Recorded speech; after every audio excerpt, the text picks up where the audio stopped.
So I'll stick to the board a lot this morning, and a couple of important things from what we did yesterday. The most important thing is there were in slide number 2, which if you go through the pauses would be slide number 26 or something. There were 6 books whose pictures were there. Yeah, I think if you want to get into the subject, that's key.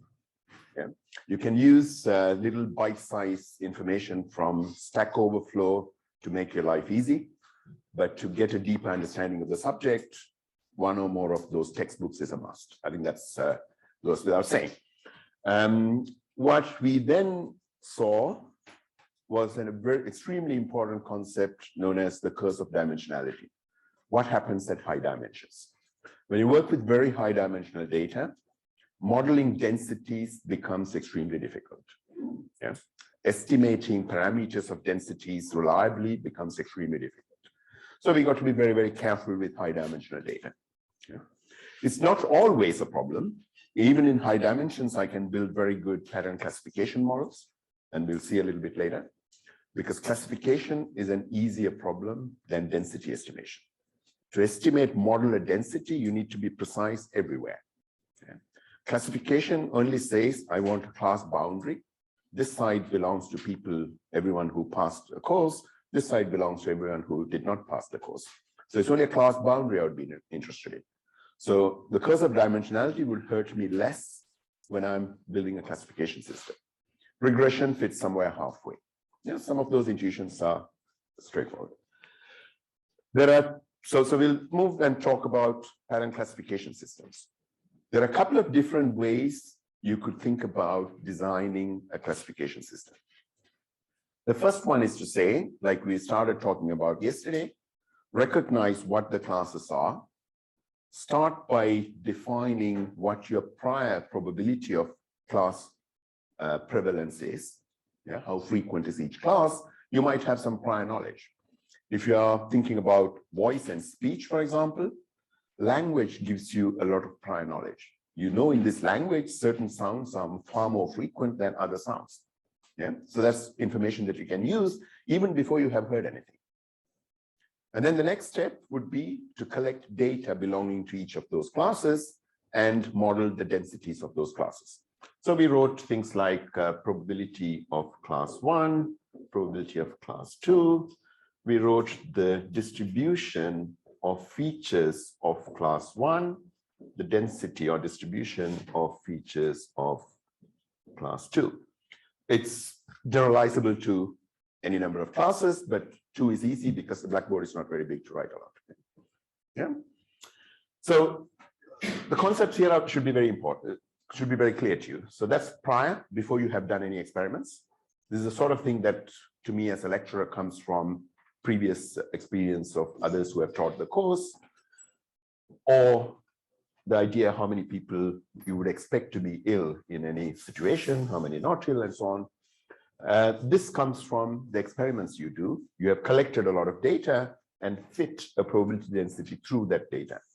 That density what you choose as density depends on what the nature of the problem is, what the nature of the data is. In very simple cases, they could be Gaussians. This could be non-parametric ones with kernel densities and so on. What density you fit is up to you, depends on the nature of the problem. But here, so I have prior knowledge here, what I get out of experiments here.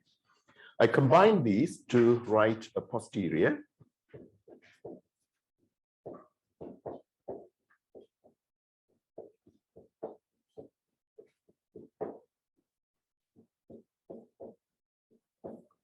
Yeah. So that's a posterior probability of class membership after you have observed some data. Yeah, so that's the test that you're going to do. Yeah. Once you have this one and that one, Bayes' formula would enable you to combine these two in order to get that. Okay. So the plan now for us is to ask the question, suppose these densities over here and here, if we can make some very simplistic assumptions of them. Yeah, if we can say the simplest kind of densities we know, multivariate Gaussians. So if these were very simple forms like multivariate Gaussians, what might pop out of this? What can we say about two things. What can we say about the shape and size of the posterior probability? What might it look like in the space of X? We can also ask the question, when these two are, this one is equal to the other one. So if P of C1 given X is equal to P of C2 given X, yeah, you can imagine what happens here. So this is like a class boundary. This is a contour of a class boundary.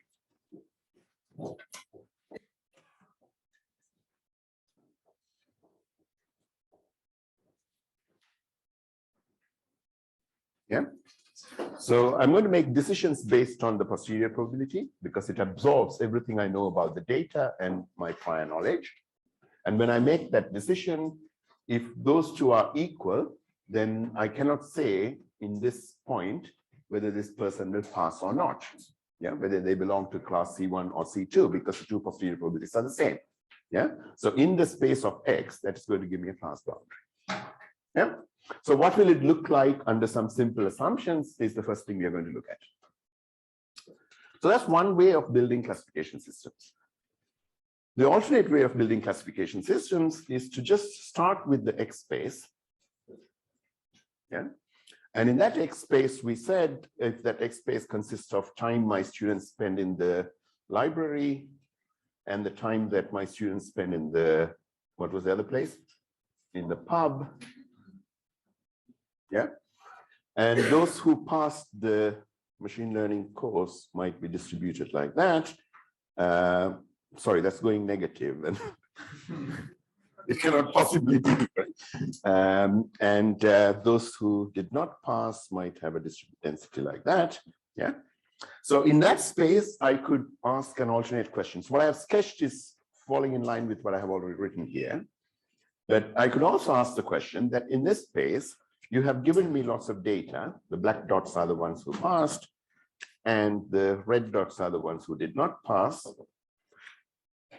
We can now pose a design problem of a classifier in a slightly different way. I can start by saying, okay, I'm only going to build a linear classifier. Yeah, I do not know any complex functions. I'm just a starter in primary school, so I will draw a class boundary that's linear.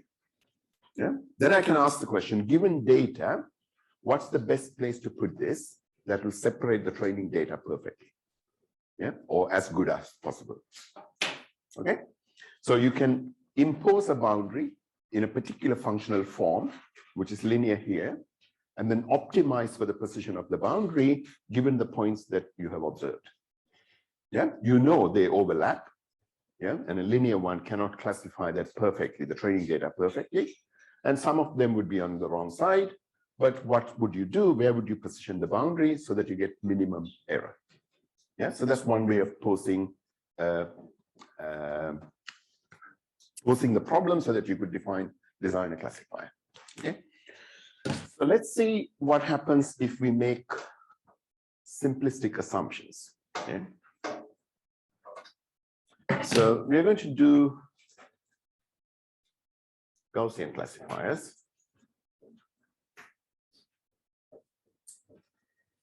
So what that means is the probability of X given C1 is normal distribution with N1, C1. The probability of X given C2 is going to be normal distribution N2, C2. Yeah, I'm allowed to have this. So I have now assumed that the distributions are Gaussian. Yeah. And what is my job? My job is to say, you give me a test data, test some given X. Yeah. I mean, there's an extreme solution in which it is possible, but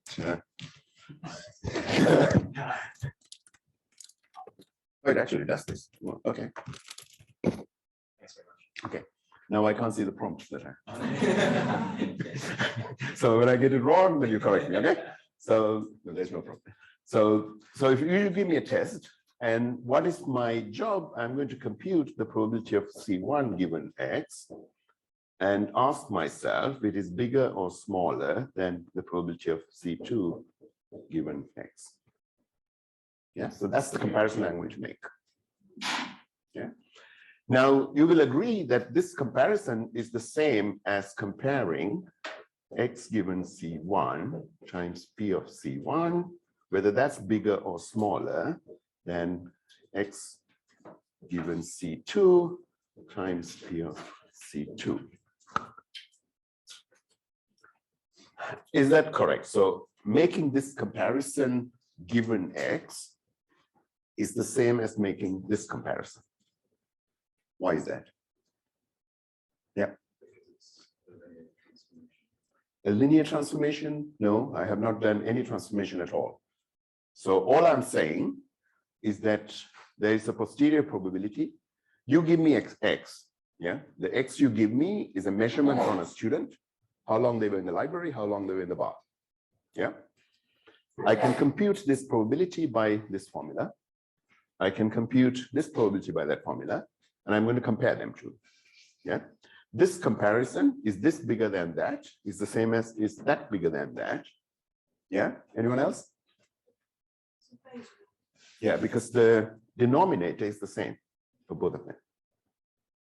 Yeah, because remember I told you yesterday that this expression for posterior probability comes as the likelihood times prior divided by a normalizing constant.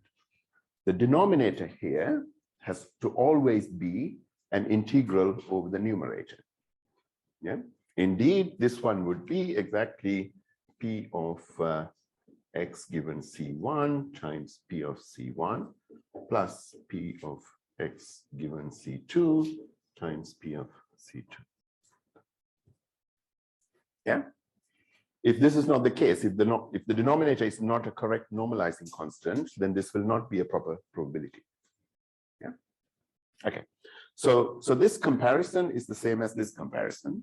And what I'm going to do is to plug in Gaussians here and Gaussians here, make some simplifying assumptions and see what might happen. Okay. So if I start putting Gaussians in there,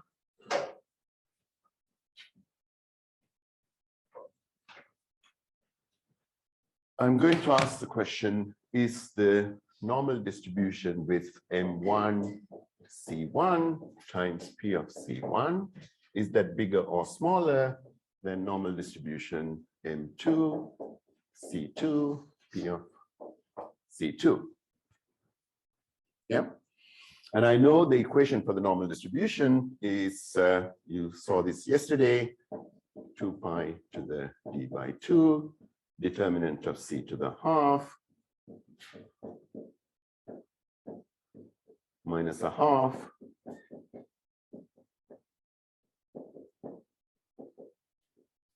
am I going out of the board, Sammy?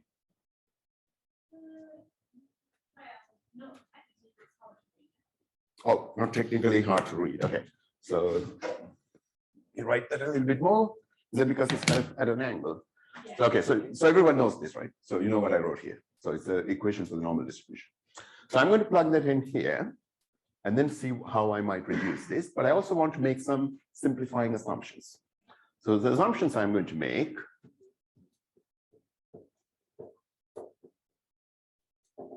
Yeah. So let me just for ease say P of C1 equals P of C2. The probability of passing my course and failing my course are the same. Yeah, before I have seen any students. Okay, tough examiner. Let's say C1 equals C2, and let's say that's equal to sigma squared I. What does that mean? So I'm going to assume that the covariances are the same, and they're also the same as a diagonal. Yeah, and the entries in the diagonal are the same. So it's an isotropic distributions. Yeah, so the picture is no longer going to be like what I drew before. The picture I drew before was like that. And there's the red one. Between the passing students and the failing students. Once I make this assumption, the graph is going to look a little bit like this.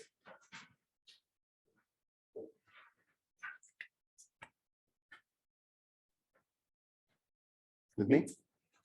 Yeah, a little bit unrealistic, both of them, but let's see what happens in the simplest case. Yeah. Why is the first one unrealistic? Yeah, I teach so well, you can't assume that student passing and failing is the same, right? Why is the second one unrealistic? Because it is the lab and the bar times. Yeah, they have to be correlated. Because the one who spends very little time in the bar is likely to spend that time in the library. Yeah. So if you're assuming that the probabilities of each class are the same before you do the data, yeah. does that also mean that the classes have to be balanced, same number in each class? Okay, the question is, if I assume that the prior probabilities are the same, does it mean that the data has to be balanced, that is equal number in each class? So if you know, that is not the case, because this assumption comes before I saw any data. Yeah, so this assumption is from my prior knowledge of the problem domain. So it'll be like 98% of the population don't have some illness of interest. It's only 2% has that illness. Yeah, that is coming from before I saw any data. When I go and do an experiment, I am free to choose 100 people who have an illness and 100 people who are controls who don't have an illness. Yeah, because I have a particular experiment designed there. Yeah. Okay, so the assumptions are unrealistic, but that's what they are. Modeling, assumptions, these are all things to make our lives easy, but under that easy conditions, we might be able to make some statements about the world. Okay, so if I have these two, then what do I now have? Let's take this away.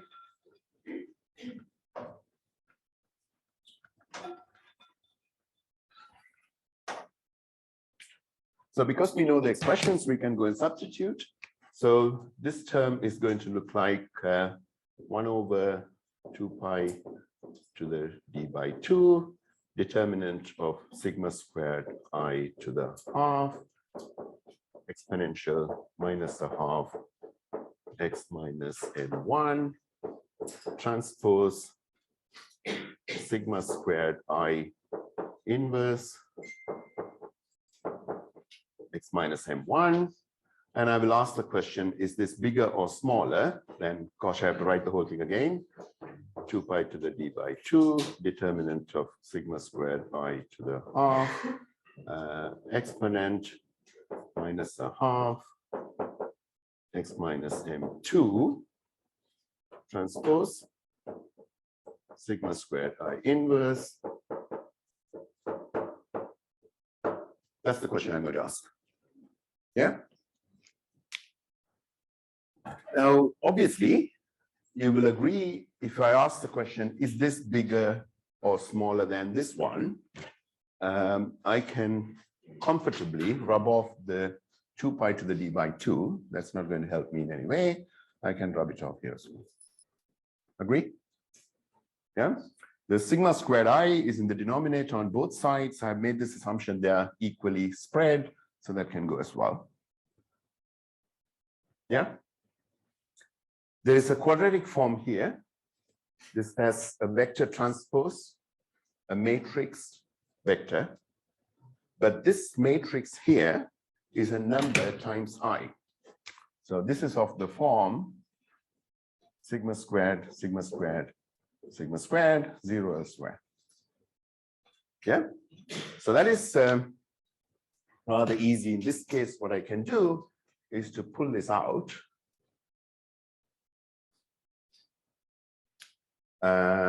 That is not the place to do this. Sigma squared I to the minus 1. Let's keep it there. What I would first do, okay, before I pull that out, you see e to the something, whether it's bigger or smaller than e to the something. Yeah. So if the exponent of something is bigger, then the thing will also be bigger. Yeah. So I can get rid of the exponent. Yeah. And then, okay, so then the curly brackets can go as well. You know, what's the point in curly brackets when you don't have an exponent in life? That can go. That can go. Yeah. Ah, that's good. Good point. I can get rid of the minus, but I have to do something else. What's that? Yeah, exactly. Yes. So I can get rid of the minus half, but I have to change this into smaller or bigger. Yeah, I can do that. And now I can pull out the sigma squared I. Yeah, on both sides, because it's a diagonal matrix sitting here, and it's the same number sigma squared. So I can pull out sigma squared, and I sitting inside won't bother me. So I can get rid of the sigma squared as well. So let's say that has gone as well. Okay. Yep. Cancelling out the sigma squared, is that assuming that they both have the same variances? So that was my initial assumption. Oh. So I have said that the C1 equals C2 equals sigma squared I was one of my assumptions. Yeah. So now comparing the two posterior probabilities is exactly the same as from that data subtract the mean and compute x minus m transpose x minus m. Yeah, this is vector transpose vector. That is actually the same as x minus m1 squared less than or greater than.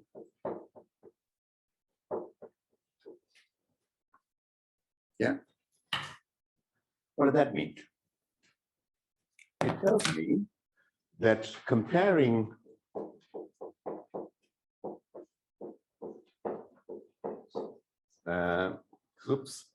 C2 given x, comparing the posterior probabilities, asking the question, is the posterior probability of C1 is bigger than C2, is the same as saying, is the data you give me closer to the mean of this class or that class? Yeah, with me? So under the assumptions I made that the data are Gaussian, the data are equal covariance, and that equal covariance is also isotropically spread. Yeah, the posterior probability comparison is the same as the nearest to mean classifier. Yeah. What's that going to mean in my life? So in my life of my students, I have several students who pass the exam who distribute like this, and several students who did not pass the exam who distribute like that. Yeah. All I need to do is to take all the students who passed the exam and compute the prototype student who is the average here, the average student who passed the exam. Yeah. And take all the students who failed the exam and take an average student who failed the exam. Yeah. And these two average students are good enough for me to decide if a new student would pass or not. Yeah. All I would do is take this new test student that you give me somewhere here and ask the question, is he looking similar to this one or similar to that one? Yeah. If this student spends the time in terms of time spent in the bar and the library similar to this prototype, I would say fail. Closer to that one, I would say pass. Yeah, but that is possible if my assumptions held. My assumptions were that the distributions were Gaussian, they were equally spread, and they were isotropic. Okay. So I have a distance to mean classifier here. I could ask a little bit more. I could now ask the question, what might the class boundary look like in this space? Yeah, and the shape of the class boundary should become fairly obvious after I have said what I said just now. That is, because I'm only going to compute distances, Euclidean distances to the mean, and then I say pass or fail based on that, you will find that if I connect this and draw a perpendicular bisector over here, I'm going to say anything that side is going to pass, anything this side is going to fail. Yeah, the geometry of that will tell me immediately. With me? I can also derive that formally. I'm going to say, if I said, and that may be worth doing, if I said a class boundary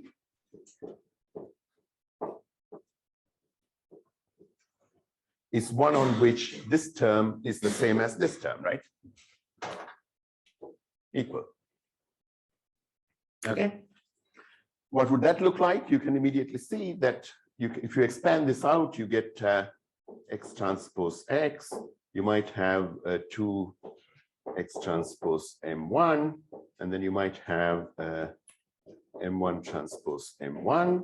That should be x transpose x, 2 m2 transpose x plus m2 transpose M2.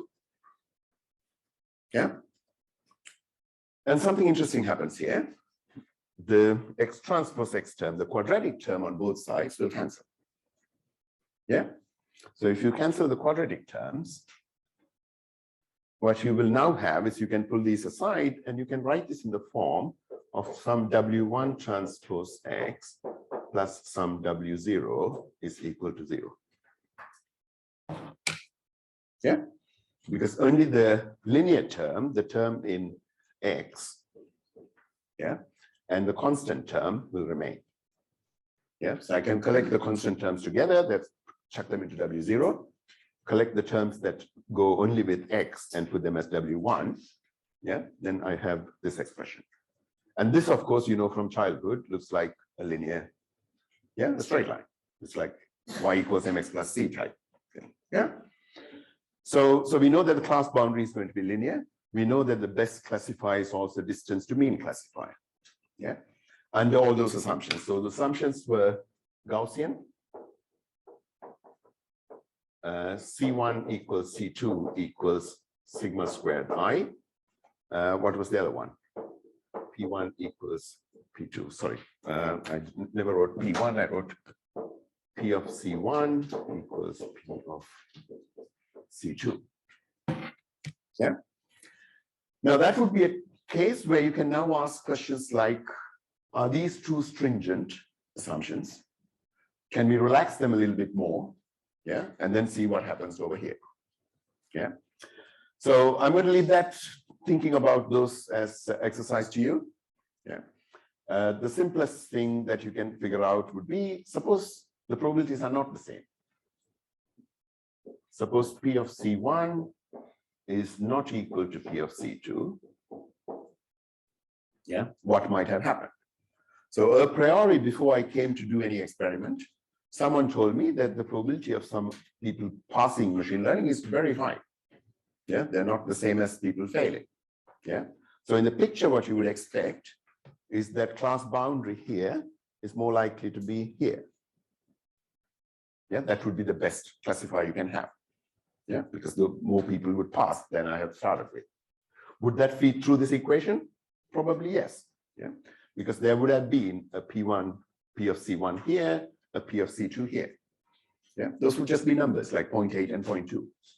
And when they feed through that, over here, I might have the P of C1 here and a P of C2 here.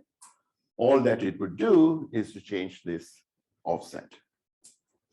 Yeah, and changing that offset would just be the same as this one shifting here and there.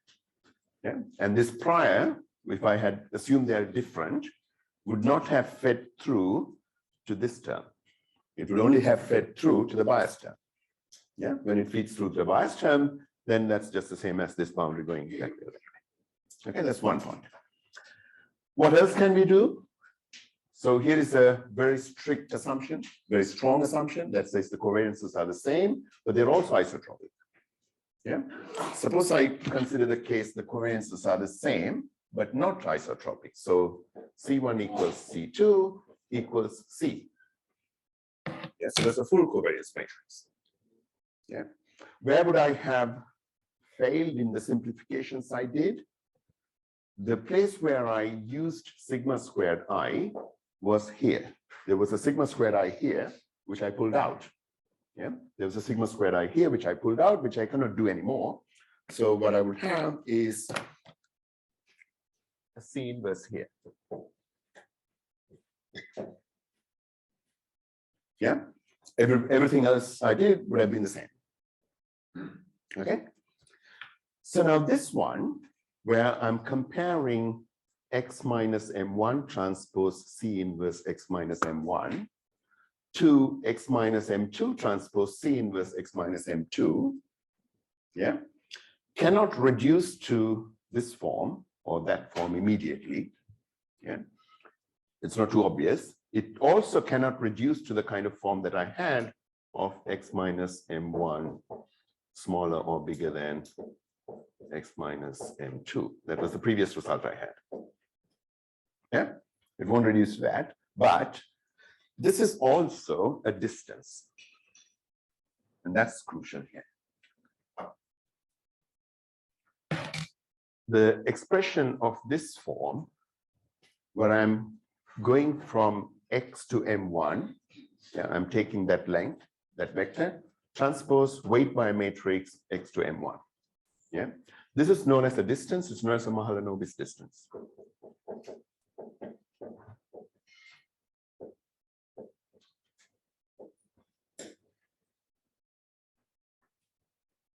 Yeah. So just the same way you had X minus M1 transpose X minus M1. I said this is a distance. Yeah, it's the Euclidean distance between X and M1. With the covariance matrix inverse sitting in between here, it's also a distance, but it's a Mahalanobis distance. What it does is to weight the different axes differently, yeah, based on the shape of the distribution. You can understand that a little bit more if you think about what that looks like. So if you pretend that to be X minus M1 transpose some C to the minus half, another C to the minus half, X minus M1. Yeah, if you pretend that there is a square root sitting here, yeah, then what you can say is that this is exactly the same as what I had before, except I'm going to take these two together. Yeah, I wrote vector transpose vector as a distance, and that's exactly what it is. So what this does is it decorrelates the distance, yeah, and that decorrelation depends on this shape. So in a way, this is transforming this shape into this shape and giving me a distance to mean classify. Okay. What else can we say? Is that kind of clear? Yeah. So in order to go slow, I'm writing on the board, but almost all of them are in the slides that I use, of which you have copies. Yeah. Yeah, one more thing. Here again, well, two more things. Here again, the resulting boundary is linear in this one. So let's go back to this again. I think I'm messing up too much, so I'll write it again.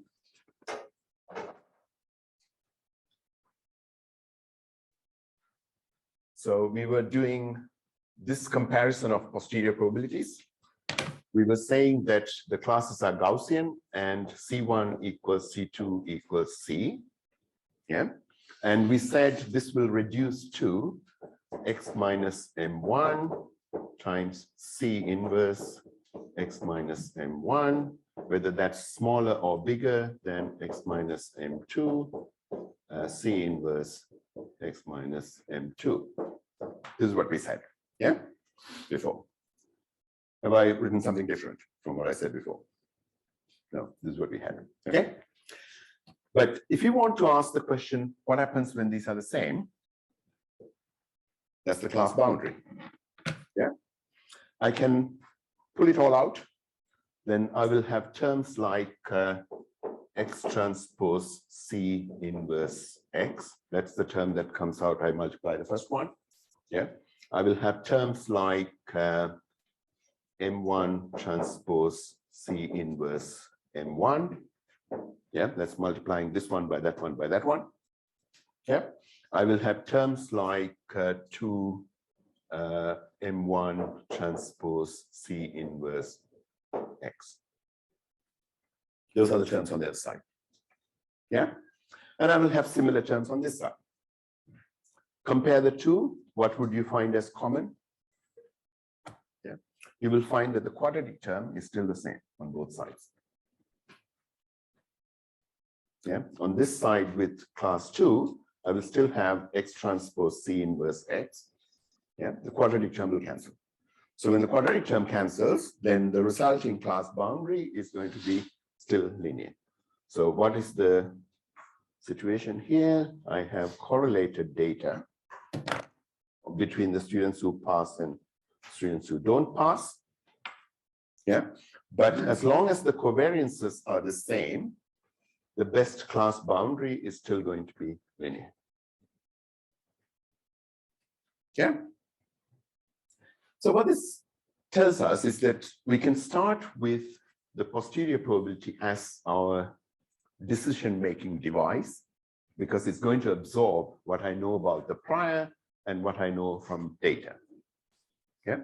And in doing that, if I had very simplifying assumptions, simplistic assumptions, then the resulting classifiers that pop out are very simple ones. In this case, the class boundary is linear, and you can also classify by computing distances to the mean.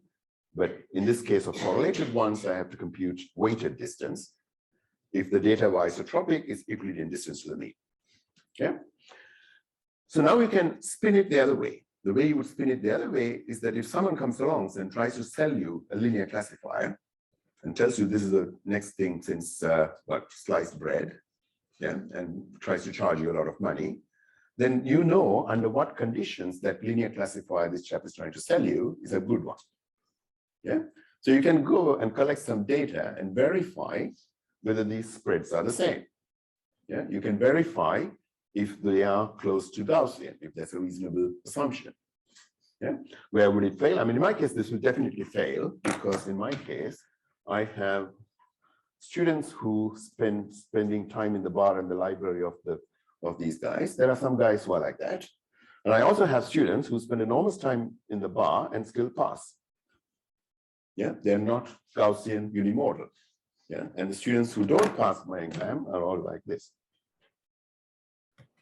Yeah, there are other students who spend a lot of time in the library and very little time in the bar who pass well. And there's the other group, yeah, who are very comfortable in the bar and sit there and learn machine learning. Yeah, they don't know where the library is.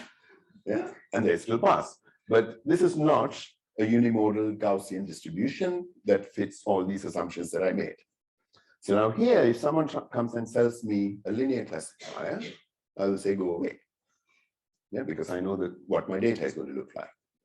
But if the data were like this, then I would happily buy that, pay for it. Yeah. Okay. One last thing with this that will also be interesting. Assuming this much is interesting. Where do we go from here? Let's look at just this case. Let's look at the case where, okay, let's just probably start all over again.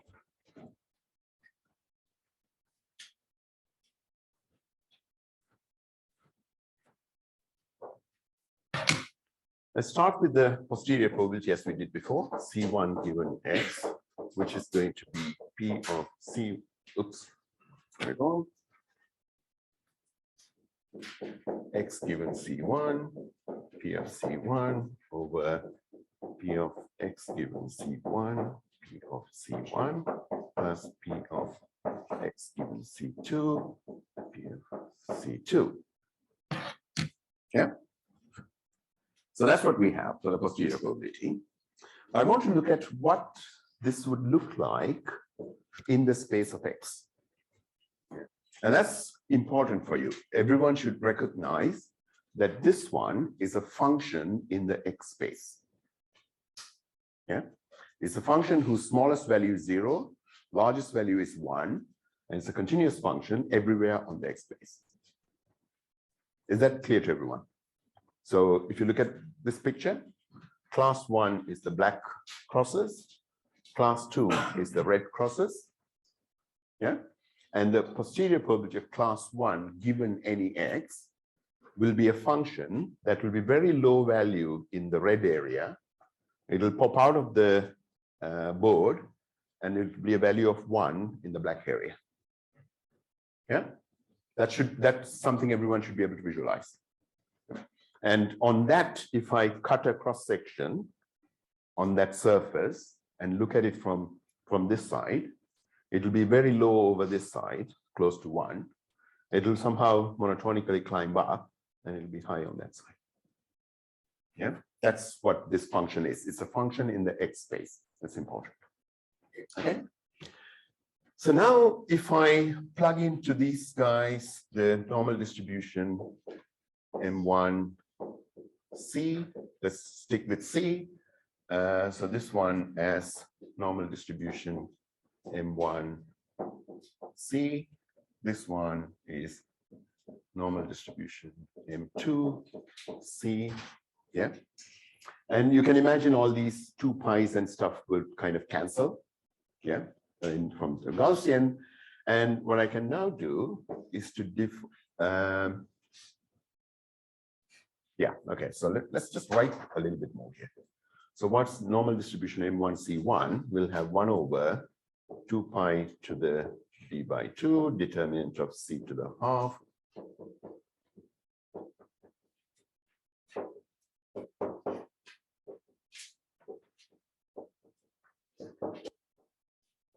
Yeah, and in the denominator, I will have exactly that term plus the next term. And in the next term, all the M1s will be replaced by M2. Yeah, that's what I will have. Yeah. So in order to get an idea of what this function will look like in this space, and I'm going to leave this as homework to you, what I can do is to divide top and bottom by what's on the top. Yeah. If I divide top and bottom by what's on the top, well, if I divide the numerator and the denominator by what's on the numerator, yeah, let's be a bit more professional. Yeah. What will I have? I will have something of the form 1 over, yeah, 1 plus something. With me? And this something, under the assumption C1 equals C2 and so on, the covariances are the same and so on, will look like 1 over 1 plus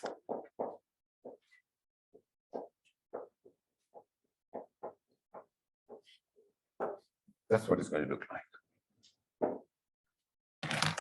And in big red letters, I'll write homework so you can do this. Okay. And there will be terms that cancel because you can kind of visualize because there is this constant term which is everywhere, so that can be chopped off. Yeah, you have e to the power something, and when you divide e to the power something by the next one, so exponent ratio means you take e to the power difference. Yeah, and when you take the difference, the quadratic term will cancel because there will be an x transpose c inverse x term, they will cancel. And then the quadratic term cancels just like we saw before, I will end up with Lee.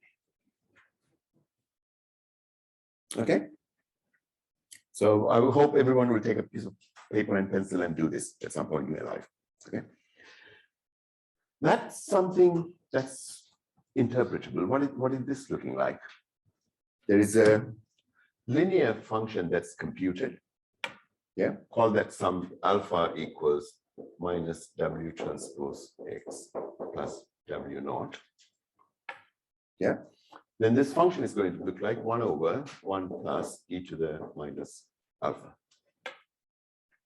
Yeah, that shape everyone knows. That will look like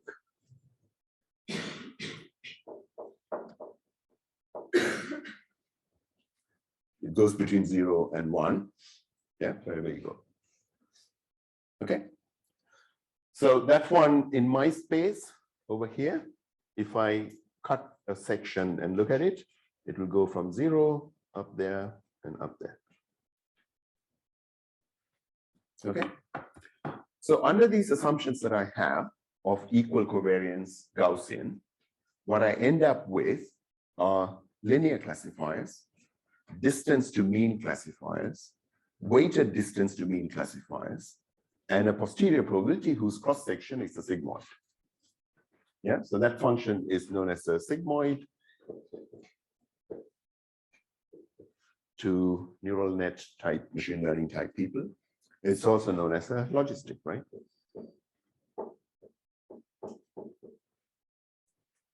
Yeah, so that's where the term logistic comes from. That's where the term logistic regression comes from. That's where a lot of these things come from. And that's what makes us interpret some of what we do in terms of neurons and neural networks and so on. Yeah, we can pretend that the linear combination that I compute here is something like a firing rate, a baseline firing rate of a neuron. Yeah, modified by firing rate is changed by inputs that the neuron receives from other neurons, yeah, weighted by some synaptic plasticities of the neural connections, yeah.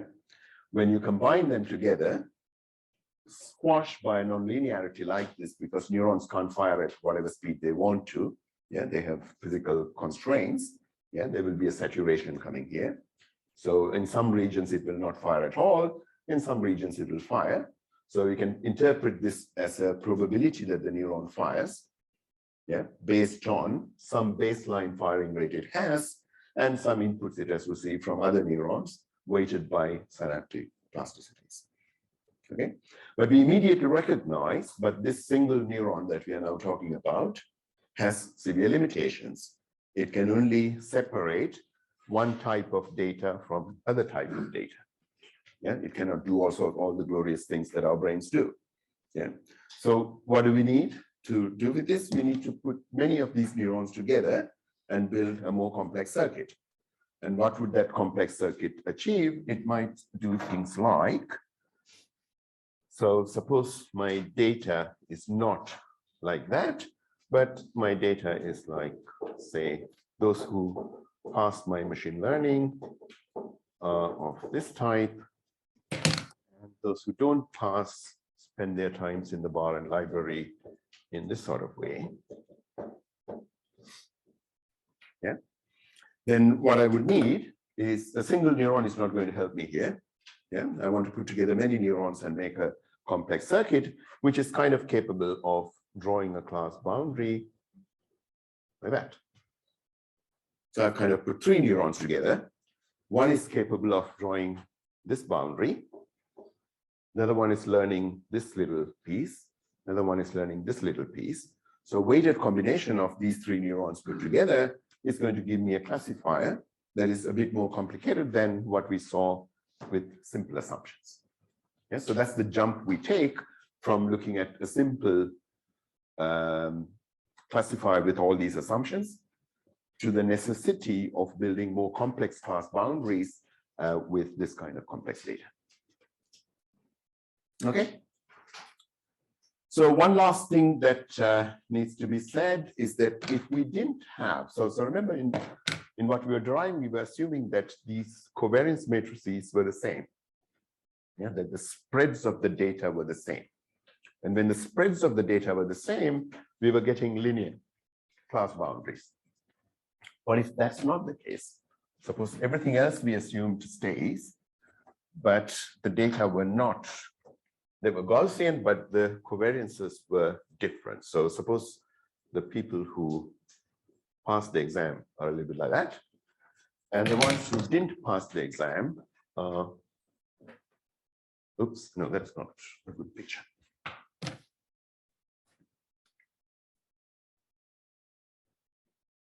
Like that.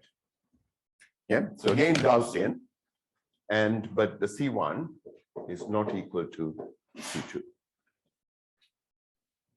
Okay, I'm sorry, I may be confusing a little bit here because my notations of C1 and C2 refer to the two classes of people who pass and fail, but C is also my covariance matrix. Okay, so just bear that in mind. Okay, so if the covariances are not the same, then in the derivation that we did, the terms of the form X transpose C1 X inverse and X transpose C2 inverse X will not cancel. Yeah. Okay. Yeah. Sorry. Read it. Yeah. So when we make assumptions that it's something that should not mess with our data, I mean, if the data distribution is not isotropic, we can't assume they are. Yes. Okay. So that's a good question. That says, you know, if from not, you can't always assume that the data will have this particular distribution. Yeah. You can't always assume that the data is Gaussian. So there are mechanisms by which you can test those assumptions. So is data normal distributed? You can always check. And this is also what I alluded to in a previous comment, that it may well be that my students who pass the exam in the space of time spent in the lab and the library could be bimodal. Yeah, there will be students who are largely according to how I described, but there may also be students over here who spend a lot of time in the bar, yeah, and very little time in the library, but still pass exams. Yeah, but if you knew that, then the assumptions that I made will not hold. So you have to have some understanding of the problem before you decide what model you impose on that. Yeah, but sometimes we will force models through data where even if we suspect that these assumptions may not hold, just for algebraic mathematical convenience, and we will do that, get some results, but we should know what the limitations of those results are. Okay. We have a question from Ben. Yeah. What happens if the covariance matrix is singular? What happens if the covariance matrix is singular? Okay, that's a good question. So when you define the distribution, multivariate Gaussian distribution, the condition on the covariance matrix, it should be positive definite. Yeah, the very definition of the multivariate Gaussian, the covariance matrix has to be positive definite. And that's also the case because if you recall how we calculate the covariance matrix, we calculate the covariance matrix by taking every data, subtracting the mean, and then multiplying this way. Oops. Xn minus m transpose, we average this. Yeah, so that's our estimate of the covariance matrix. Okay, if that's the estimate of the covariance matrix, where you have taken the outer product and summed, most of the time, as long as your dimension, the number of data is bigger than the dimensions, yeah, this is going to be positive definite. Yeah, so it will always invert. And that's again causes the issue that when you work in very large dimensions, if you only have a small number of data, a matrix obtained as this sum will not be, can be singular. Yeah, so that again says you want to have a lot of data. In this particular case, by and large, most of the time, it'll be the number of data bigger than the number of dimensions. Okay. Okay, so right, so we were going to look at the question of what are things that could go. This could go. 5 minutes to coffee. Yes, I'll be done in 5 minutes. Sorry, 5 minutes till coffee. Yeah, so I'll be done in 5 minutes. All right, great. I got it right. Okay, so when the covariances are not equal, yeah, what we said was that the X transpose C1 inverse X term on one side of what we were considering, and the X transpose C2 inverse X on the other side of the equation will not cancel. If they don't cancel, then either with the case of the class boundary or in the case of the posterior probability, I'm not going to have the linear term, which I wrote as W transpose X plus W naught. I will also have a term of the type X transpose AX. Yeah, so I will have something like that. Yeah, as my expression for the class boundary. What would that be? Any thoughts?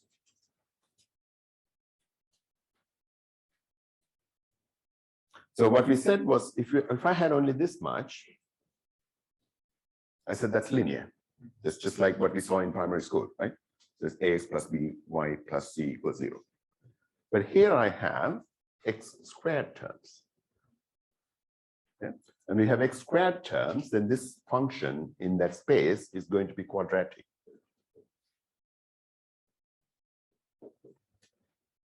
Yeah. So the classifier in this condition, in this case, where the covariances are not the same, might look a bit like the class boundary might look a bit like that. Okay. So when the covariances are not the same, a quadratic classifier is the best one. If the spreads are the same, then a linear classifier is the best one. Yeah. Along with the linear classifier, we also showed that derived that the posterior probability has this sigmoidal shape. Okay. So one last thing with which we can go to coffee is that once we think that under all these assumptions, we will have a linear classifier, We could ask the question, let's not worry about computing all these. Let's just think that these assumptions will hold. And let's just estimate that linear classifier from data. Yeah, let's just say that we have, you gave me a lot of data. So the data you gave me were the students who passed.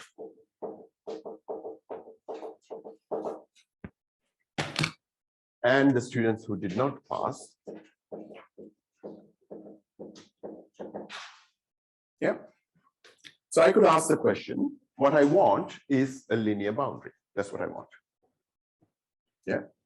And how would I derive a linear boundary? I'm going to ask for a vector W. That's going to be my parameters.